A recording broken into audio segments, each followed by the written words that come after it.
Oh, baby, how you lie. Let's get together, yeah, yeah, yeah. Why did you and I combine?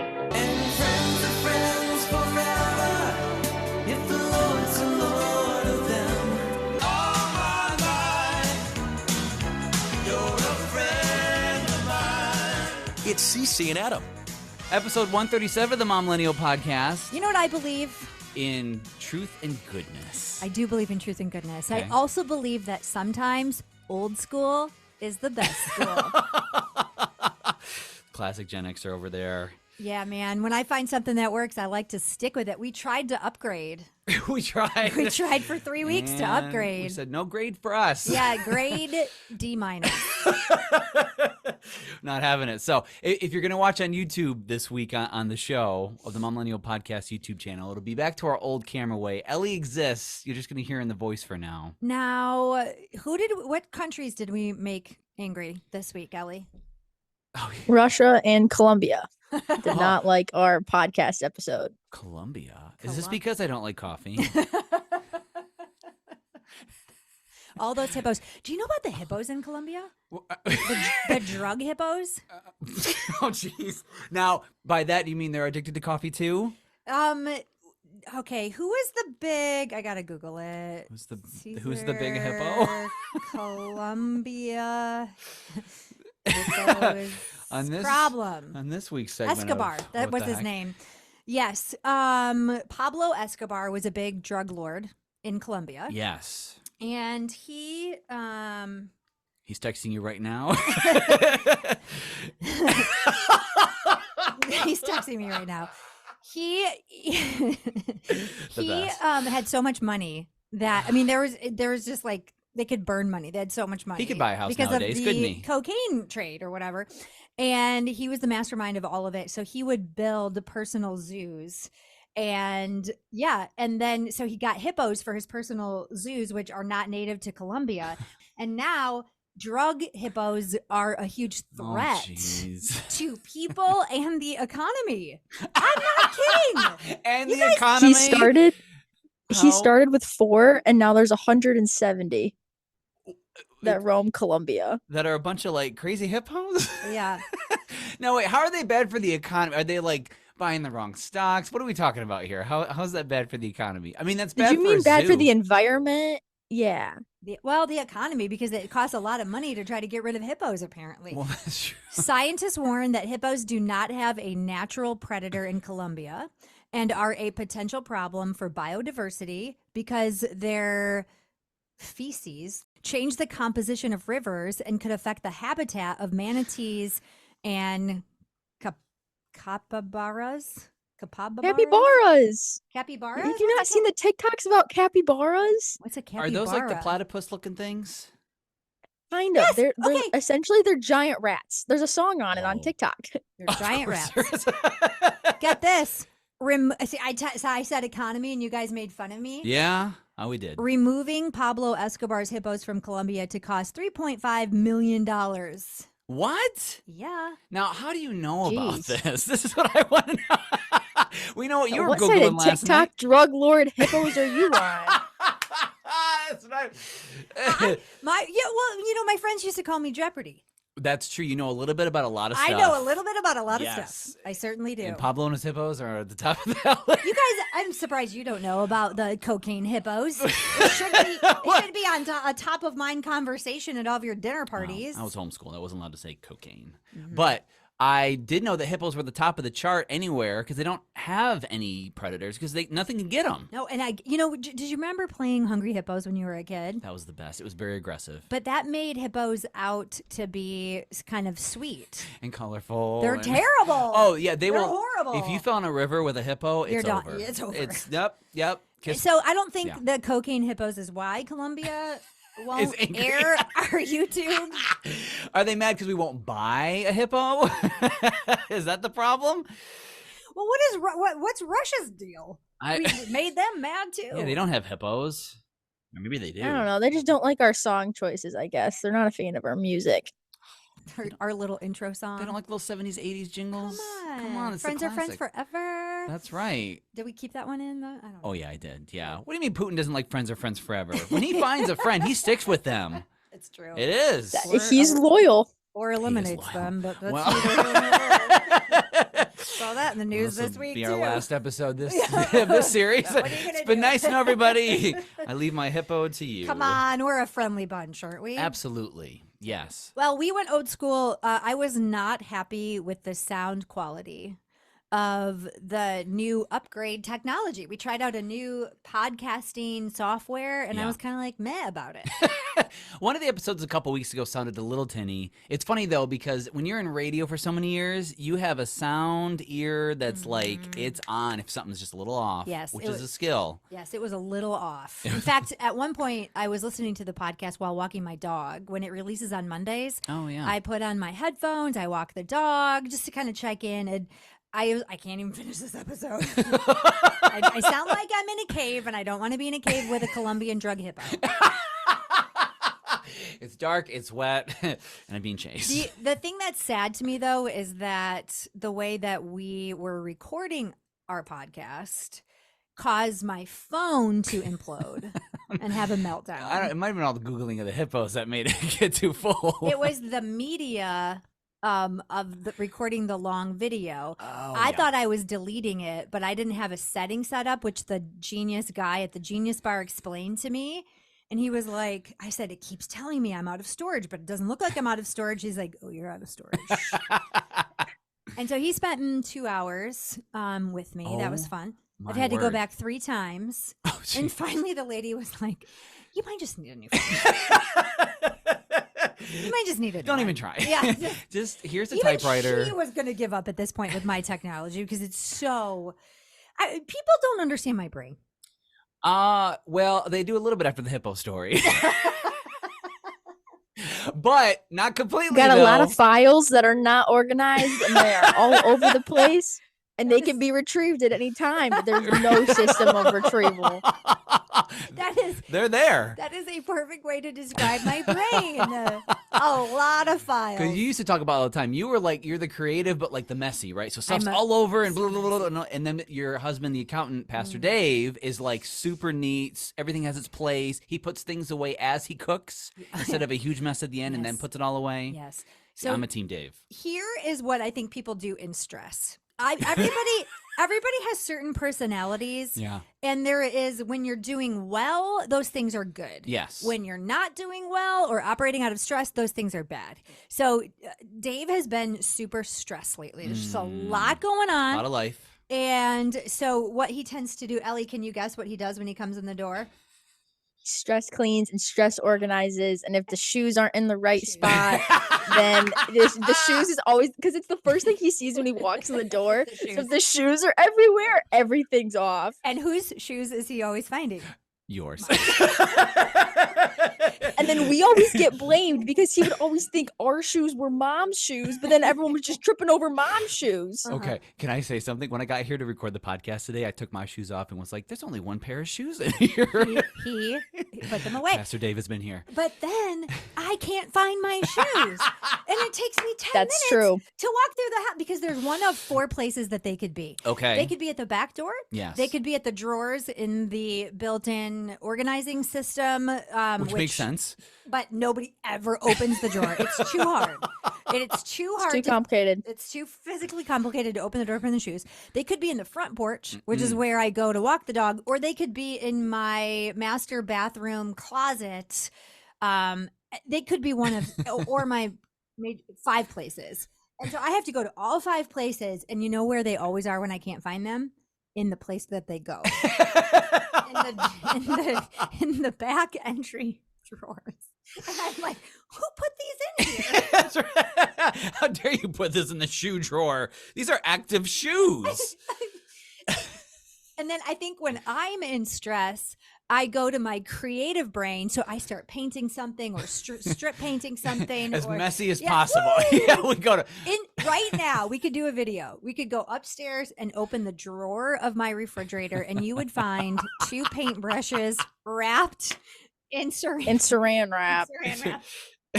Right by the food. Right by the. I was wondering why apple was yellow, but okay. Why do you put your paintbrushes in the fridge?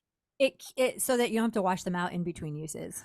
Oh, It's a little trick for you. interesting. You wrap them up in plastic. You can put them in the refrigerator. They'll last about a week. Probably not the most sanitary or healthy option to put them right by the food you're cooking for dinner that night. But I'm a hot mess express when I'm in stress. So what are you gonna do? What are you gonna do? Eat a little paint with your steak? Call it good. Call it a day. I know. The real red meat. Yeah, so I got to figure it out, right? I got to grow, to learn some kind of organizational skill. Oh, this was this week. You want to talk about stress, Ellie? Please, please. Oh no. He opened the refrigerator. He's staring at the top shelf. He goes, certainly, there's a better method of organizing the top shelf of this refrigerator. I'm like, where all the rando ketchup is? Yeah, The pickles? Right. What? Where your guys' cream cheese goes, and Oh, sour yeah. cream, and Yeah. the half-open thing of pickles, Oh, and yeah. The 4 lettuce bins you said you're gonna finish, and it really gets shoved to the back. His mother told him one time when she was frustrated with him not picking something up, which I can't imagine because he's very tidy, that someday you have to learn to be organized and clean because you're going to have a wife who's going to be really frustrated. He goes, that was the biggest lie of my childhood. That's awesome. I have noticed something that I do now in terms of fridge organization that Dad always got, like, he always got on me for. And he always would get on me to take the produce out of the plastic bag when you get home. Oh. It's like when you're at the grocery store and you like buy, I don't know. He always would like, I would get 3 cucumbers and put them in, like the little plastic bag and then bring them home. And I would just set the cucumbers in the bag in the fridge. And he would always make me take the produce out of like their little plastic bags. And so now I always do it. And I think my dad would be so proud right now that I got the produce out of the plastic bags in the fridge. This is peak dad rant. I love all of this. This is great. The other thing we have to do for Dave is because his when he was a kid, he would always ask for grapes. He loves grapes. Okay. And his mom wouldn't buy him grapes. So now every grocery store order, I have to buy a bunch of green grapes and red grapes. He has to have grapes. Grape because trauma. it's a trigger from his Yeah. childhood. Poor kid was passed over. I know. Not getting his grapes. I know. So you got to get a whole bunch. Actually, that makes sense. Whenever I would dog sit, I would be like, "There's a lot of grapes." In Always here. a lot of grapes. I don't Always. eat any of the grapes. He Every just time. consumes a lot of grapes. Now I feel bad for eating some of the grapes. I just ate some of Dave's childhood, and I wasn't even Yes, being you did. sensitive. Yeah, way to go. Sorry, Dave. I had an overabundant childhood. My mom's philosophy, and I'm Vineyards. really not saying one is better than the other, so please don't take that out from Totally. this story. Everyone has a different life. But we were talking with my mom about the grape story, and Dave says, "Your mom, if you told her you liked grapes, she'd plant a vineyard in the back 40." She would have. This was the She would have been. difference. She would have bought 3 bags a week, thinking that you're gonna eat all the grapes. Concord grape jelly, homemade, all the know. good things. I know. Speaking of the dad rant stuff, Ellie, for your dad, and then Cece, your husband, but does he do the glass thing where you leave the glass out and it immediately gets put in the sink or the Oh, dishwasher? yeah. Oh, it's the worst. I would have to go in the living room at the end of the night and pick up all of my mother's mugs from the day to put them in the dishwasher before going to bed because there's so many mugs. There's so many mugs. Second to the shoe rant is the glass. That is the second peg on And the I feel Dave's so scale bad of because he starts organization. getting on the kids, and I know they're mine. I know they're mine. You're like, yeah, Piper. Yeah. Jeez. 1 glass per day. By the way, can you get mom a glass of water? Thanks. And you would think it wouldn't be a problem with Stanley number 1 that's filled with the electrolytes and Stanley number 2 that's filled with the water. Guys, You think that would be satisfactory, but the cup of coffee in the morning needs its own mug. The tea at the end of the night needs its own mug. And they just stay in the living room next to the Lord. couch. We used to have it, and Dad, I know you're listening, and I love you. When I was growing up, you would take a swig of water, put it down, walk away for 2 minutes, and by the time you came back, it was swiped. It was gone. Yeah. In the sink. We literally started putting our glasses on the corner of the windowsills to save them, to keep the same darn glass for the whole day. Otherwise, swipe or no swiping would take it all and put it in the dishwasher. I saw this new thing where it's a product somebody invented. It's a wood thing that holds a pop-up paper cup dispenser or a plastic cup dispenser. yeah. And it has a little hole drilled for a Sharpie marker. The idea being in the morning, you take a Sharpie and you write your name on it. And I thought, what kind of household is going to use that? I think The McNuts. I'll take 2. I think every summer we would get a rant about how many cups we were putting in the dishwasher at the end of the day. I feel like it was always summertime that we got the cup in the dishwasher rant, the rant that we're using too many paper towels. Oh. That was another big summer one. Wow. Ooh. My brain doesn't care.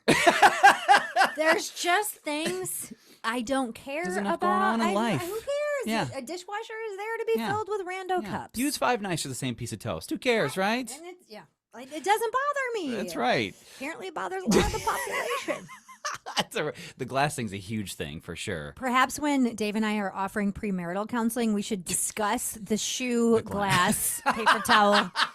How are you going to deal with this? 'Cause this is going to cause more stress in your marriage than you would believe. Yes. I've literally heard from 2 couples that have been married 2 years, good friends, that are like, the dishes. That was the first big like living together fight, if you will. They figured it out. It's good. But the dishes, who would have guessed? The other thing is people have different cleaning styles. I am a deep cleaner. So if I have all day, that house is going to shine like the top of the Chrysler building.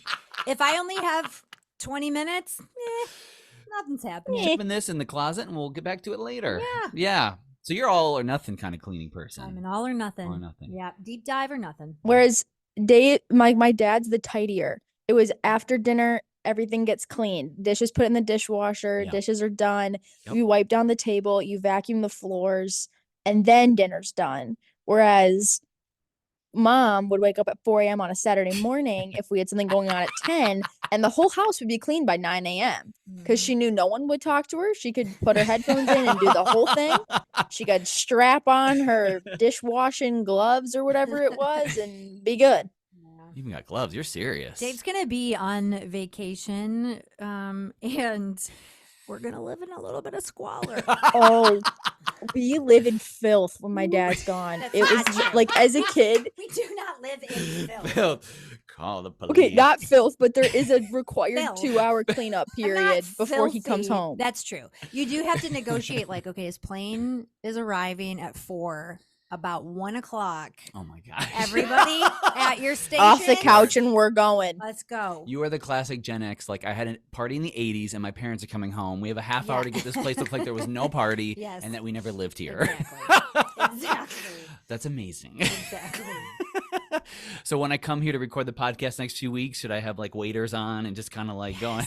I should employ you to help clean. Oh. You're very tidy. You're a tidy person too. Thank you. I'm a team Dave. I am definitely a cleaner as I goer. Mhm. I'm not like, I'll do it all later, and because then you got other things that come up. You get tired. Just do it in the moment. It's done. Every time you have dog sat / house sat, Yes. you leave the house cleaner than when you got there. I always appreciate that. Absolutely. Other than letting the dog chew a hole in the carpet that's still there, you're Whoops. pretty awesome. And eating half of Dave's childhood. But, leaving it out. So I always figured, like, nobody wants to come home and do a mess. You know what I mean? After a vacation, because you're relaxed, you're chilling No. out, you're doing all the good stuff. You don't want to have to sweep and push off stuff at the counter. Your way is better. I'll admit. My way is a little haphazard You and wild. You got to convert. You got to convert. Don't think I can. You'll love I've it. tried. You'll love it. One time for the summer, I bought all the children their own colored glass, and every day they would know which one was theirs. It worked for 2 days. I was about to say, Ellie, how long did that last in the household? Yeah, it doesn't last long. The new systems try to get implemented, and then by like Thursday or Friday, everyone's just back to the old way. I enjoy purchasing organizational products. Because I love storage, the idea of You're a storage. dreamer. I gotta get to a place at some point in my life where I use them. Because here's the worst part. Then you buy more stuff, and that's more stuff you have to put somewhere and keep tidy and clean. Yes, Dave bought from Costco 2 giant packs of those airtight storage containers The best. that you're supposed to put the chips in and the Cheez-Its and It was Nope. real cute. The pantry looked real good for a week. Then it's over. Then it's Then you over. get 2 snow days, and I it's like, know. forget it. Yeah. Whatever. Just throw the whole bag of chips in there. And they'll go stale in 2 days. Oh, well. I don't understand how like the people on Instagram and TikTok who are always putting the stuff in the containers and like closing them. Like, where do they put the extra stuff? Like, you have to have a place where you're keeping I don't know. the box because sometimes it doesn't all fit. They eat it, is my assumption. They're like, oh, we're out of the way There's before. a lady on TikTok that's going kind of negative viral. Uh-oh. Because have you seen her? She's like, my toddlers asked for grilled cheese sandwiches. So girlfriend wakes up in the morning, makes the bread with yeast and the flour. Oh, homemade. And then like covers it to rise by lunchtime or something to Yeah. bake the bread. And then she made her own mozzarella. How early is she getting up for this? And then she made her own butter. Oh, man. And she wasn't even dressed like a pioneer. She was in pretty much an evening gown. Well, and that's her thing, right? That's her shtick. That's her. Sure. But That's great. The funny thing is, everybody stitching the video is just going, What is What? happening? is happening For grilled cheese. for grilled cheese. What happened to white bread? A slice of Kraft I know. in 3 seconds flat. That's what I'm saying. Oh. Ain't nobody got We time could have done for this that. a lot faster. We did not need to make a Yeah. 2-minute process a 5-hour process. Right. I know, Especially if you're anyway. sick or something. You ain't feeling that. I know. Because grilled cheese is one of my favorite I mean, sick I do wish she foods. was my mother, but that's neither here nor there. You're getting a whole vineyard over there, though. Oh, and she made homemade pesto to slather on the Oh. bread. Is that even a thing with grilled cheese? It is now. Yeah, people do put, especially when you use mozzarella as the cheese, putting pesto on it's not super uncommon. It adds a little bit of flavor. It's good. What? It's not super. You know. Gen Z over here. Not super no, no, uncommon. no. Oh, guess what I heard? Guess what I heard? Gen Zers are doing when applying for jobs. They're sending a homemade grilled cheese recipe. Little leverage. Now, this is not my Gen Z offspring because I trained her better than this. Uh-oh. Oh, this is like not a good thing. They are bringing their parents to the job interview. Uh-oh. That's just embarrassing. Like, how do Uh-oh. you do that? I don't know. I'm uncomfortable. I'm not even in the situation. Their parents? Ooh. Didn't you bring your parents to your job No! interview at the radio station? you just drove your parents' car. The minivan. That's true. And use their gas to get there. How old were you? Oh my! When I first started internship, 18. Oh, you're- I was just a You were kid. so adorable. I had a Aw. complete straight hairline across my so forehead. adorable. Such a long Rolled time. up in the family minivan. Where the paint was peeling. It looks like I was gonna Could steal. I get a job as an intern? Yes. Come on Absolutely. in, Please, sweetheart. Please. We'll take you. They wrapped me in a blanket and said, "We'll take you in." Thanks, friends. Yeah. Oh, that van. Now, okay, Ugh. so I don't get it. The parents thing, to me, red flag all the way. Is like, are these their references? I don't know if they don't know how to speak to people because they've just grown up on the internet that they need somebody that can talk for them. I don't know. Now, and the serious question, Gen Z, you're watching this, it gets posted. Are they bringing their parents into the interview, or are they like waiting out in the waiting room, like an American Idol audition, and then they come out like, I got I it? or think I they're didn't? bringing them into the interview. Oh my. Uh-oh. Uh-oh. Somebody please let us know if this is a thing or if you've ever experienced this. And if it's worked. maybe Ellie, Ellie, that's gonna Maybe it's desperation. Yeah, maybe it's like this is my dad who just his dream is for me to be a CEO and he's always wanted me to make $1 million. Can you make his dream come true? Oh my word. My Now word. have you been putting out some applications out there? You want to talk about it all? I mean, it's not easy out there. It's a lot going on. It's not easy out there. I mean, we can tell the podcast. I did lose my job 2 weeks. Well, I guess when this is coming out, almost 3 Aw. weeks ago. So, Corporate, Sorry, But- Ellie. corporate life, tough life. Corporate life is tough life. It was It is no, tough. no fault of her own. It was just cut back. You know, everywhere I hear right now, it's cutbacks, cutbacks. It's a tough season for workers. It really is. Yeah. So how It it's is. tough. Can you explain what it's like? Because you've sent almost 200 resumes out. Wow. Yeah. Yep. I'm at 180 right now, which is crazy. And you've gotten a bunch of interviews out of it. It's not like nobody's responding back. Right. True. Yeah. I had 6 interviews last week and so far 4 this week, all follow-up interviews. So definitely making some progress, which is good. Do you find it's tough because so many places are making cuts? Like everyone's looking for a job at the same time and it's just oversaturated now? I think it's partly that, but also partly that it's so easy for people to apply to jobs now. Like when you're Ah, on LinkedIn, for example, there's yeah. like an easy apply button, and it literally is 3 clicks of a button because it already has your resume. You might have to put in Wow. how many years of experience you have in marketing, for instance, and then you're good to go. So it literally takes 5 minutes to apply to a job. Remember the days But you'd then go? you see a job that has hundreds of applicants and you're like, "No Oh, way am Not I even qualified for not this." forget even it. hundreds. You said that that one job you applied for had how many applicants? Like over 1,000 in like 2 What? days. What? How? What in the It's world? crazy. With the CEO So position then we you have talked to like about? really dig. Yeah, you have to like really like dig into like the job sites and try to find the right ones. But by the time you get there, there's already 350 applications, Oh, and maybe jeez. half the people are actually qualified for it. Forget So that. it's tough. Ooh. Oh. Remember the days where you had to go into the store and actually talk to the owner, and you were Yes. like your legs were quivering because you were so Yes. nervous, and you're Maybe like, "Can I that's have a why job people are application?" bringing their parents. Yeah, but Maybe I could help you out. There we go. Yeah. Do you need? There you Oh go. man, I'm sorry it's tough. Any good prospects or A couple. I had a couple yeah. follow-up interviews yesterday that went good. So we'll see. Good. We're Sweet. hopeful. Good. All You, right, you we're for you. you should make some of those. Was it the brownies or cookies Ellie's known for? One Yeah. of the like amazing dishes you make, and be like, "Oh, I just felt like blessing you today." The thing that's really shifted that was kind of surprising to me is remote work really is going away. Really, people are looking for an in-person experience, Yeah. right? Yep. Yeah, people do realize that they perform better when there are other people in the office and there's people to talk to and bounce ideas Disagree. off of. Disagree. I just went back to the office. Not feeling it. When I work at home, and maybe it's just my type of job. Could be. That's true. When I work at home, Could be. I am about 20 times more productive than when I'm at the office and people are trying to talk to me. Now, that is a value in and of itself, Totally. but it's not, it doesn't make you more productive. It just makes you more social. Right. That's true. That is very true. I have a studio in where we're recording the podcast from that I work from.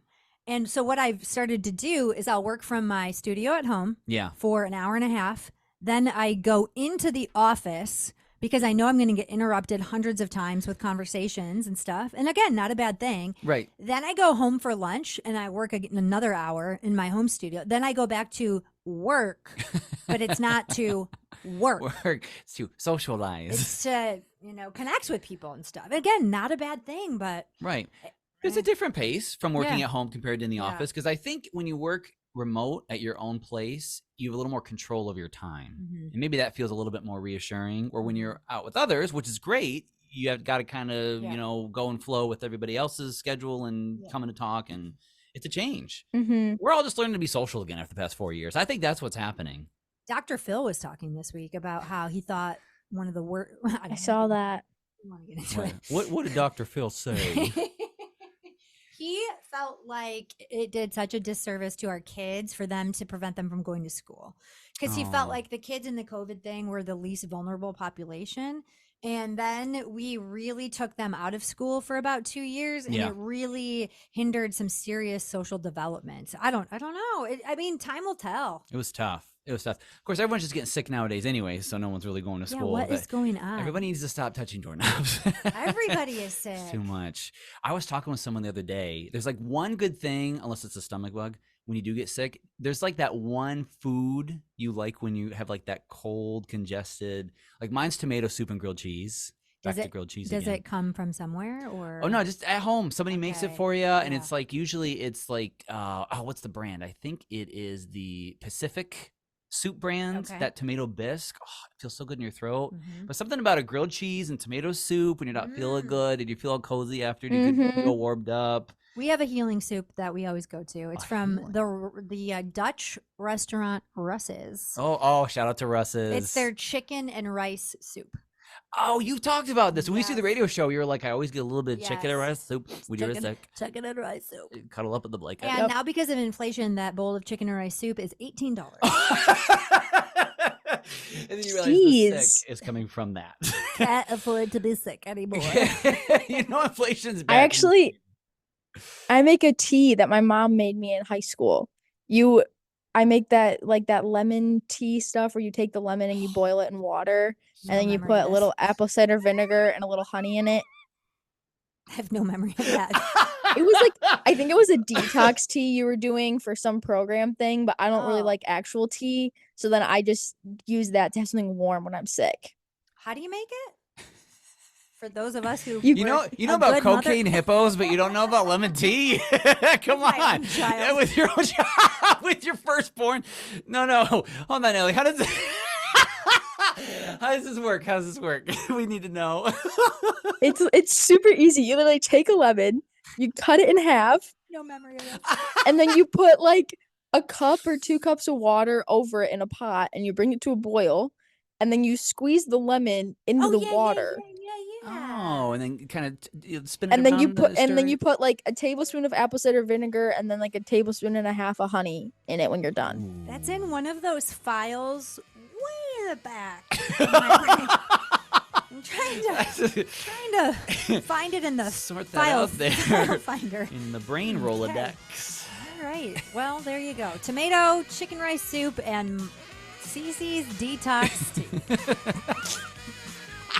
If you want more of the Momlennial podcast, well, then subscribe. That way you'll get new episodes without having to do the work, and that's totally our jam.